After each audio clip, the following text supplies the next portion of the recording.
बॉलीवुड के हास्य अभिनेता गोवर्धन असरानी का निधन, सीएम नायब सिंह सैनी ने दी श्रद्धांजलि। कहा, उनका यूं जाना हिंदी सिनेमा के लिए एक अपूर्णीय क्षति।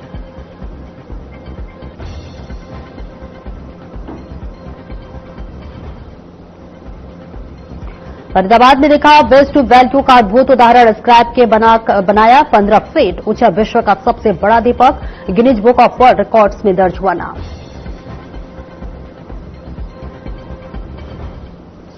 और ग्रीन पटाखे की आड़ में बाद देर रात तक फोड़े गए बारूदी पटाखे। आतिशबाजी के धुएं से खतरनाक स्तर पर पहुंचा प्रदूषण, वातावरण में बनी धुएं और प्रदूषण की परत।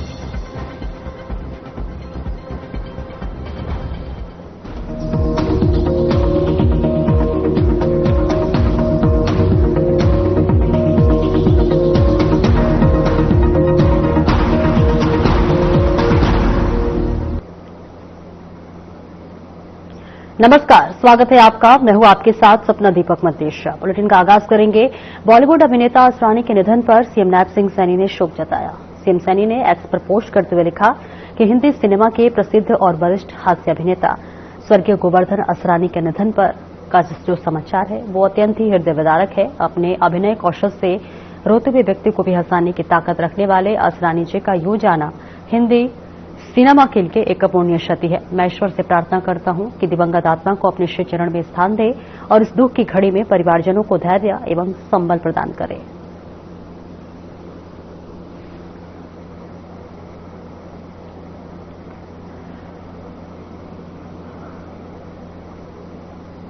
फरीदाबाद के सेक्टर 7 में कैबिनेट मंत्री विपुल गोयल ने मूलभूत सुविधाओं का उद्घाटन किया। 2 करोड़ की लागत से सीवर लाइन, इंटरलॉकिंग सड़कों का निर्माण होगा। साथ ही इस मौके पर कैबिनेट मंत्री विपुल गोयल ने कहा कि फरीदाबाद में विकास की कोई कमी नहीं रहेगी। मुख्यमंत्री नायब सिंह सैनी के नेतृत्व में पूरी हरियाणा में चौमुखी विकास हो रहा है।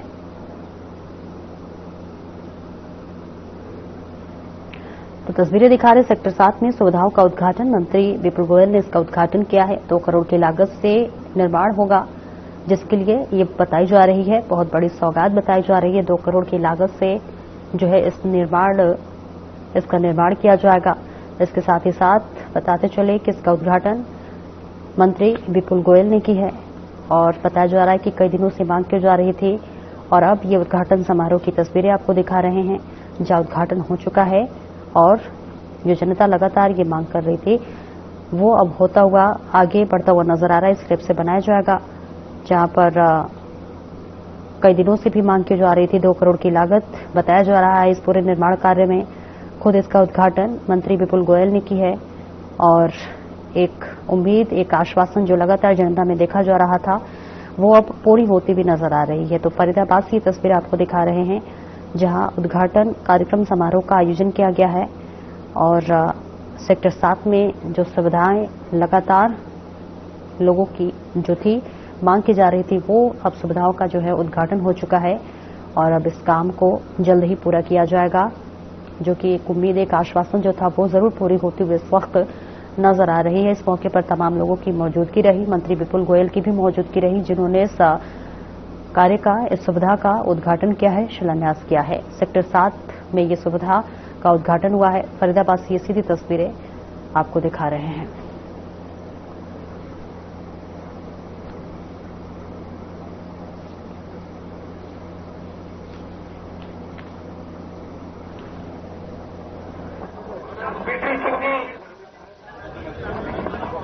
आज यहाँ पर चाहे जल निकासी के लिए ड्रेनेज लाइन की बात हो, सीवर लाइन की बात हो, ट्यूबवेल्स की बात, कई तरीके के लगभग 2 करोड़ रुपए के कार्यों की आज यहाँ पर 2 करोड़ रुपए की जो परियोजनाएं मंजूर हो चुकी हैं उनकी शुरुआत की जाएगी। फरीदाबाद की सेक्टर 7 की मार्केट को भी स्मार्ट मार्केट का रूप दिया जाएगा।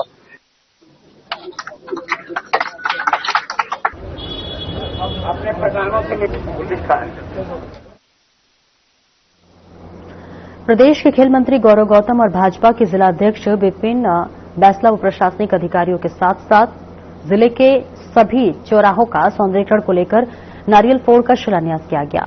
प्रदेश के खेल मंत्री गौरव गौतम का सपना है इस तरह अब जिले के चौराहों पर संस्कृति की विरासत को बचाते हुए विशाल रूप से मूर्तियां बनाई जाएंगी। और वहीं प्रदेश के खेल मंत्री गौरव गौतम ने बताया कि लगभग 1 करोड़ 60 लाख रुपए राशि से शहर के प्रमुख आगरा चौराहे पर इसी तरह सौंदर्यीकरण किया जाएगा। जिसमें लगभग 6 महीने का समय लग सकता है और जो भी लोग बाहर से शहर में प्रवेश करेंगे उन्हें इस तरह की विरासत देखने का अनुभव भी महसूस होगा और बहुत जल्द शहर के सौंदर्यकरण को लेकर आगे भी बेमिसाल काम किए जाएंगे।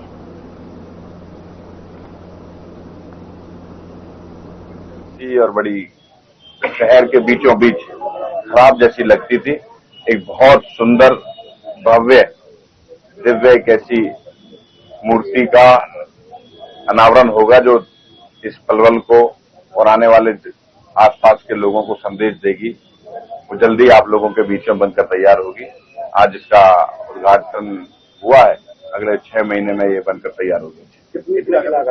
1,60,00,000 की लागत से टेंडर हुआ है। उसका प्रक्रिया जो सरकारी होती है प्रोसेस हो चलेगा। जब से नई सरकार बनी किस तरह से शुरू कर रही है? हमने हर संभव प्रयास किया, हम अच्छा बनाने के लिए संकल्पित हैं।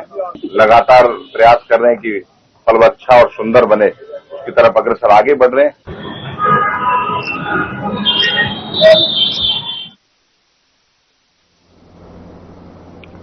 आगे बढ़ेंगे जहां आम आदमी पार्टी के प्रदेश अध्यक्ष सुशील गुप्ता और डॉक्टर रजनीश जैन आज एएसआई संदीप लाठर की मौत के बाद उनके घर सांत्वना देने पहुंचे और आपको बता दें कि परिजनों से मिलकर दुख व्यक्त किया। उन्होंने बातचीत करते हुए कहा कि यह अधिकारी पूरे परिवार का पालनहार था और उसके पीछे इसके 5 बहनें भी हैं और पूरा परिवार रह गया। सरकार ने जो वादा परिवार से किया है उसे जल्द पूरा करें ताकि परिवार का पालन पोषण समय पर हो सके। साथ ही सरकार का पूरा फेलियर प्रदेश में नजर आ रहा है। इस प्रकार अधिकारियों की आत्महत्या करना साफ तौर पर सरकार का फेलियर है और पूरे घटनाक्रम की समय रहते हैं।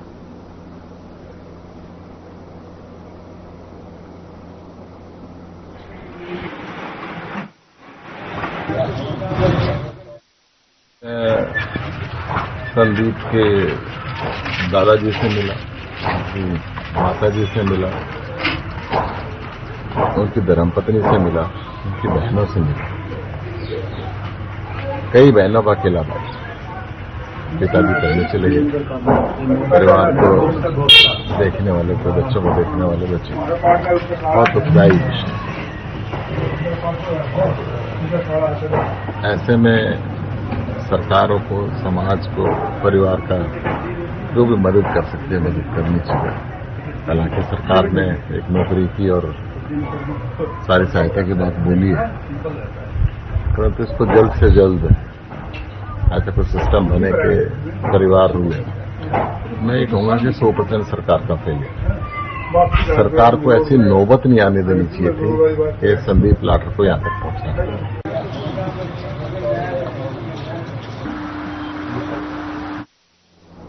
और पुलिस शहीद स्मृति दिवस पर पुलिस लाइन स्थित शहीद स्मारक पर पुलिस के शहीद जवानों की स्मृति में पुलिस परेड का आयोजन किया गया। पुलिस अधीक्षक कुरुक्षेत्र नीतीश अग्रवाल ने पुलिस ने शहीद स्मारक पर पुष्प चक्र अर्पित कर शहीद जवानों को श्रद्धांजलि दी। सलामी गार्ड द्वारा शहीद जवानों को सलामी दी गई। पुलिस जवानों ने शहीदों की याद में 2 मिनट का मौन धारण किया। शहीदों को नमन करते हुए राष्ट्रीय ध्वज व हरियाणा पुलिस के ध्वज को आधा झुकाकर शहीदों को श्रद्धांजलि दी गई। इस अवसर पर अपनी ड्यूटी ईमानदारी से निभाते हुए अपने प्राणों की बलि देने वाले पुलिस के शहीद सिपाही गुरमीत सिंह की पत्नी अमरजीत कौर और शहीद हवलदार करनैल सिंह के भाई अमरीश सिंह को शॉल भेंटकर सम्मानित किया।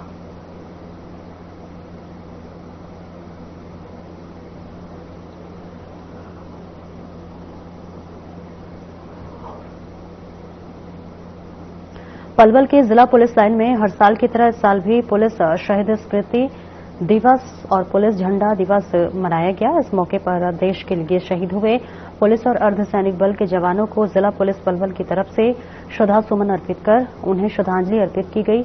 इसके बाद पुलिस अधिकारियों और कर्मचारियों ने एक दूसरे की शर्ट पर पुलिस ध्वज लगाकर पुलिस झंडा दिवस मनाया। बता दें कि जनवरी 1960 में राज्यों और केंद्र शासित प्रदेशों के पुलिस महानिरीक्षकों का वार्षिक सम्मेलन हुआ था। इस सम्मेलन में लद्दाख में शहीद हुए उन वीर पुलिसकर्मियों और साल के दौरान ड्यूटी पर जान गंवाने वाले दूसरे पुलिसकर्मियों को सम्मानित करने का फैसला लिया गया।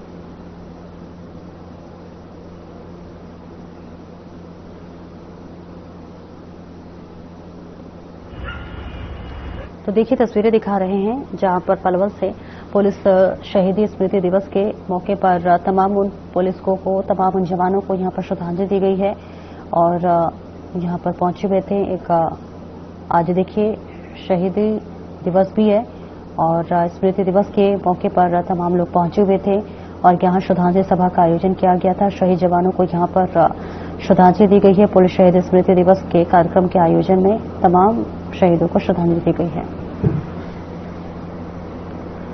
समालाखा में दिवाली की रात शहर के रेलवे रोड स्थित बाजार में बंसल फर्नीचर हाउस की पहली मंजिल पर आग लगने से दुकान में रखा लाखों का फर्नीचर जलकर राख हो गया। आग इतनी भीषण थी कि इसे बुझाने में दमकल विभाग की 4 गाड़ियों को करीब 5 घंटे तक कड़ी मशक्कत करनी पड़ी। इस बीच आग आतिशबाजी की वजह से लगी या फिर शॉर्ट सर्किट की वजह से, यह तो जांच के बाद पता चलेगा, लेकिन दुकान मालिक नरेश बंसल की माने तो इस आगजनी से लाखों का नुकसान हुआ है।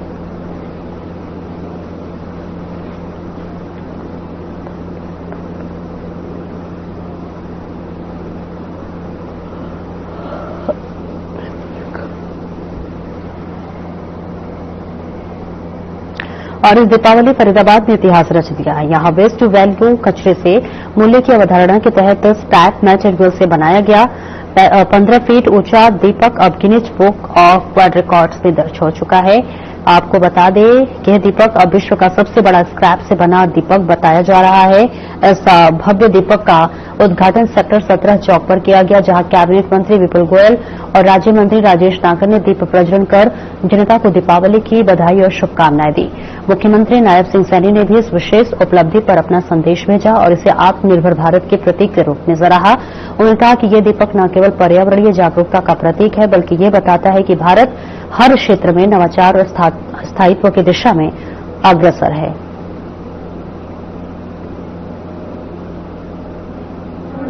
Waste to energy, waste to wealth, waste to value के साथ साथ वेस्ट को हम किस तरीके से उपयोग कर सकते हैं, उसका आज जीता जागता उदाहरण ये आशादीप हम लोगों ने यहाँ पर शुरू किया है।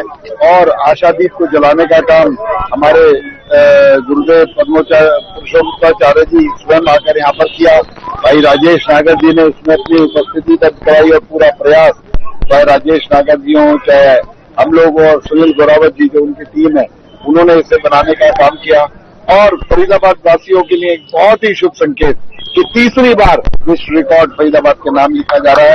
चाहे पहले प्लांटेशन की बात हो, चाहे दूसरी बार सबसे ऊंचा झंडा लगाने की बात हो, तीसरी बार ये आशादीप जो जलाया जा रहा है। और मुझे पता है ये आशा का जो दीपक है, फरीदाबाद वासियों की उम्मीदें, फरीदाबाद वासियों को जो संकल्प हमने लिया था उसको पूरा करने का आज शुभ संकेत है।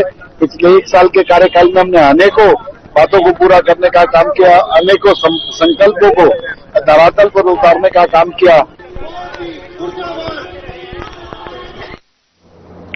जुराना कस्बे के वार्ड नंबर 4 निवासी दिवंगत एएसआई संदीप लाठर के परिजनों से मंगलवार को राज्य के पंचायत राज और खनन मंत्री कृष्णलाल पंवार सांत्वना देने पहुंचे। उन्होंने परिवार को न्याय दिलाने का भरोसा दिलाया। साथ ही उन्होंने कहा कि इस दुख की घड़ी में परिवार को शक्ति मिले और परम पिता परमात्मा दिवंगत को अपने चरणों में स्थान दे। मंत्री कृष्णलाल पंवार ने स्पष्ट कहा है कि परिवार को न्याय जरूर मिलेगा और राज्य सरकार हर संभव सहायता करेगी। समाज को इस दुख में एकजुट बने रहना चाहिए तथा कानून और न्याय व्यवस्था पर विश्वास बनाए रखना चाहिए।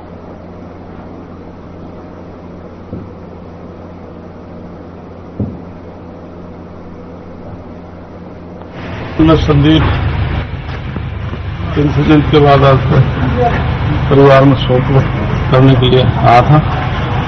मैं परमपिता परमात्मा से प्रार्थना करता हूँ उसको अपने चरणों में स्थान दे। उस दुख से जो परिवार और सगे संबंधियों को जो दुख पहुंचा है उसको दुख सहन करने की शक्ति प्रदान करे। परिवार आपसे न्याय की मांग कर रही है, क्या कहेंगे? इसके लिए पहले दिन भी माननीय मुख्यमंत्री जी ने और हम खुद मंत्री मनोहर जी ने परिवार को विश्वास दिलाया था। मेरे साथ में फल डांडा के श्रीमती चौधरी जी, डिप्टी स्पीकर और हमारे अंजित गंगवा जी, हम सभी मंत्री आए थे। पूरा एडमिनिस्ट्रेशन का तो सरकार की तरफ से आश्वासन दिया था कि न्याय मिलेगा। और एक ब्रेक के लिए रुकेंगे, जल्द लौटते हैं।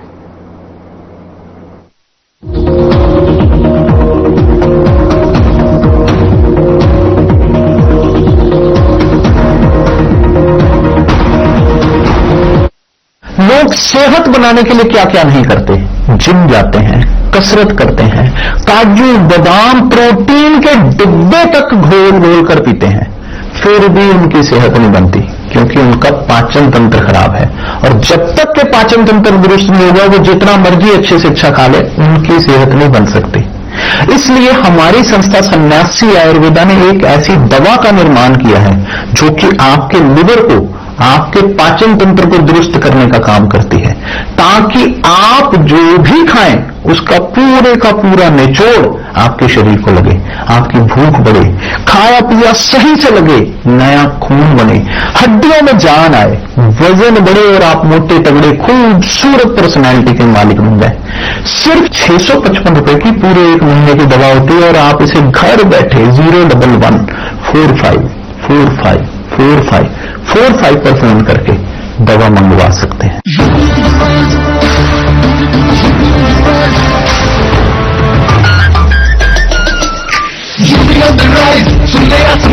डबल इंजन का ये मिशन महान, 2047 तक हम न रुकेंगे, 6 ट्रिलियन का ड्रीम पूरा करेंगे।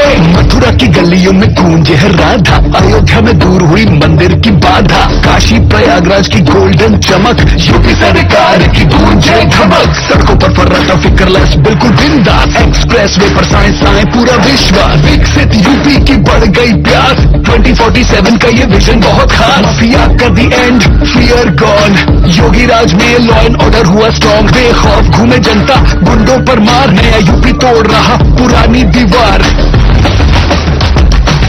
यूपी ऑन द राइज, सुन ले आसमां, डबल इंजन का ये मिशन महान, 2047 तक हम न रुकेंगे, 6 ट्रिलियन का ड्रीम पूरा करेंगे।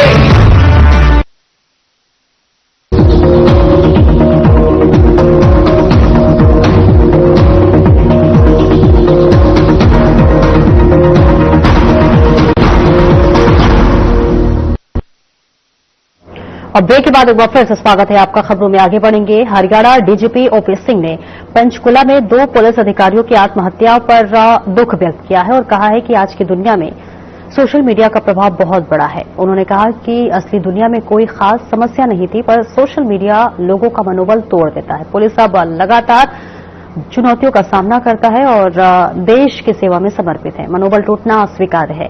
डीजीपी ने बताया कि नए बीएनएस कानून के तहत जवानों को आत्मरक्षा का अधिकार है और जो लोग कानून का उल्लंघन कर नागरिकों की परेशानी बढ़ाते हैं उनके खिलाफ कड़ी कार्रवाई की जाएगी। जो कि मतलब परस्त कमजोर लोगों के बीच में खड़े हैं, उन्होंने कमजोरों की रक्षा में इन मतलब परस्तों से लड़ते हुए अपनी जान दी है। हमें ऐसे लोग चाहिए। अगर आगे भी लोग जब मुकाबला हो पीठ ना दिखाएं, लड़ मरे, तो जो लड़ मरे हैं हमें उनके प्रति सम्मान का भाव रखना चाहिए और जो उनके परिवार हैं उनका ख्याल रखना चाहिए। उनको ये ना लगे कि हमारे तो सिरमौर में अपना जान दे दिया और देश को हमारी परवाह ही नहीं, तो वो नहीं होना चाहिए। तो हम जिले जिले में इस तरह के कार्यक्रम हो रहे हैं। मैं जनता से, हरियाणा के वासियों से अपील करूंगा, ये एक औसत पुलिसकर्मी 24 घंटे में 15-16 घंटे ड्यूटी नहीं करता, जान पर खेलता। तो हम सबसे अपील करते हैं, जहां कहीं है, घर हो, दफ्तर हो, बाजार हो, सड़क हो, गाड़ी हो, 2 मिनट का मौन रखें, अपना वीडियो बनाए। हमें पता चलना चाहिए हमारे जवानों को जिनके लिए वो जान दे रहे हैं, उनको उनकी चिंता है। यह बात पुलिस लाइन शौर्य, त्याग और बलिदान की अनगिनत कहानियों का साक्षी बनी, जहां पुलिस स्मृति दिवस के अवसर पर एक भावनाओं से उत्प्रोत श्रद्धांजलि समारोह आयोजित किया गया। कार्यक्रम की अध्यक्षता पुलिस अधीक्षक सिद्धांत जैन आईपीएस ने की है। उन्होंने हरियाणा के वीर सपूतों सहित समस्त पुलिस शहीदों के चरणों में श्रद्धा सुमन अर्पित किए और उनके अमर बलिदान को नमन किया। इस अवसर पर एसपी जैन ने फतेहाबाद जिले के शहीदों को विशेष रूप से स्मरण किया। साथ ही उन्होंने कहा कि आतंकी घटनाएं, दंगे, प्राकृतिक आपदा या फिर महामारी, हर संकट की घड़ी में सबसे पहले पुलिस की मोर्चा संभालती है और जन सुरक्षा सुनिश्चित करती है। कोरोना महामारी के दौरान फतेहाबाद पुलिस द्वारा निभाई गई भूमिका इसका ज्वलंत उदाहरण है।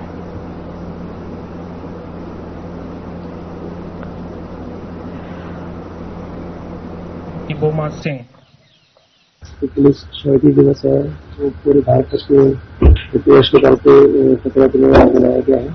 इसमें लगभग 190 जो जवान पूरे भारत में शहीद हुए हैं उनके नाम पढ़े गए और जो फतेहाबाद पुलिस में गए पुलिसकर्मी थे उनके परिवार वालों को सम्मानित किया गया। और यह वो मौका है जब जो पुलिसकर्मी शहीद होते हैं उनको याद किया जाता है और उनके प्रति फतेहाबाद पुलिस पूर्ण रूप से विश्वास है कि उनकी याद के कारण आज सभी जिलावासी सबको सुरक्षित महसूस पाते हैं और फतेहाबाद पुलिस आगे भी बलिदान देने से और अपने कर्तव्य को निभाने से कहीं कुछ नहीं करेगी। हेजम इबोमा सिंह सिपाही 3 कुल। यमुनानगर के जगाधरी पुलिस लाइन में पुलिस शहीदी दिवस समारोह धूमधाम के साथ मनाया गया। इस अवसर पर एसपी कमलदीप गोयल, जिले के सभी डीएसपी और थाना प्रभारी उपस्थित रहे। एसपी कमलदीप गोयल ने भारतीय पुलिस बल के वीर शहीदों को बलिदान को याद करते हुए उनकी शहादत को श्रद्धांजलि दी। उन्होंने बताया कि चीन ने सीआरपीएफ की 3री बटालियन पर हमला किया था, जिसमें 10 जवान शहीद हुए थे। इस दिन को देश भर में पुलिस शहीदी दिवस के रूप में मनाने का निर्णय लिया गया।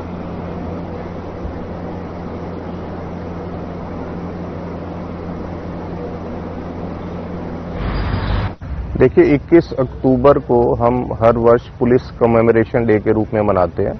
मैं थोड़ा सा इस दिन के इतिहास के बारे में आपको बताना चाहूंगा कि 1959 में इसी दिन सीआरपीएफ की जो 3rd बटालियन है उसके जवानों की एक टुकड़ी जो भारत चीन की जो सीमा है वहां पे हॉट स्प्रिंग नाम का एक स्थान है, तो वहां पे जब गश्त कर रही थी तो चीनी सैनिकों ने उन पे घात लगा के हमला किया, जिसमें हमारे 10 सीआरपीएफ के जवान शहीद हुए थे।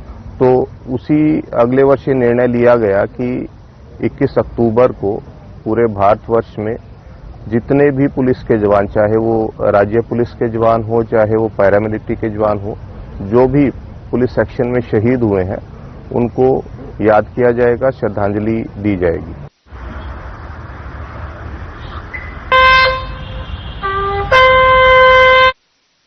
पंजाब के पूर्व डीजीपी मोहम्मद मुस्तफा और उनकी पत्नी पूर्व कैबिनेट मंत्री रजिया सुल्तान के खिलाफ उनके बेटे अखिल अख्तर की संदिग्ध मौत मामले में पंचकुला पुलिस ने एफआईआर दर्ज की है।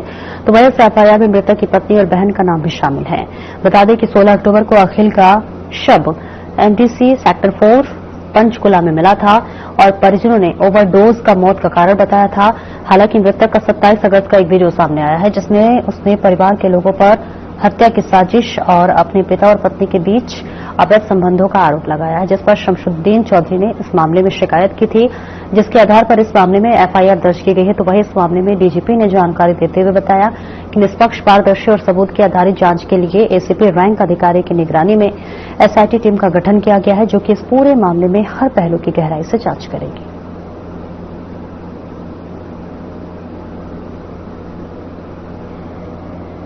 मैम, ये जो पंजाब के पूर्व डीजीपी हैं मोहम्मद मुस्तफा सर, उनके बेटे अकील अख्तर, उनकी 16 तारीख अक्टूबर को डेथ हो गई थी। फैमिली की तरफ से पुलिस को इंटीमेट किया गया था कि हमने जब रूम खोला तब वो मृत अवस्था में मिले हैं। एंड उस टाइम पर कोई फाउल प्ले सस्पेक्टेड नहीं था, जो फैमिली की स्टेटमेंट में रिकॉर्ड किया गया। जो हमारा प्रोसीजर रहता है, हमने पोस्टमार्टम करा के फैमिली को बॉडी हवाले कर दी थी। आज 27 अगस्त 2025 है एंड तो हालांकि एफआईआर दर्ज कर ली है और इस एफआईआर में पत्नी और बहन का भी नाम शामिल है। पत्नी और बहन का नाम शामिल होने के बाद देखिए पुलिस ने आरोपियों के खिलाफ हालांकि एफआईआर दर्ज कर ली है। देखना दिलचस्प होगा कि आखिरकार इस पूरे मामले में क्या कुछ खुलासा सामने आता है। लेकिन इस बीच आपको बताते चले कि जो आरोपी थे उन पर एफआईआर दर्ज कर ली गई है और आगे की कार्रवाई शुरू होगी।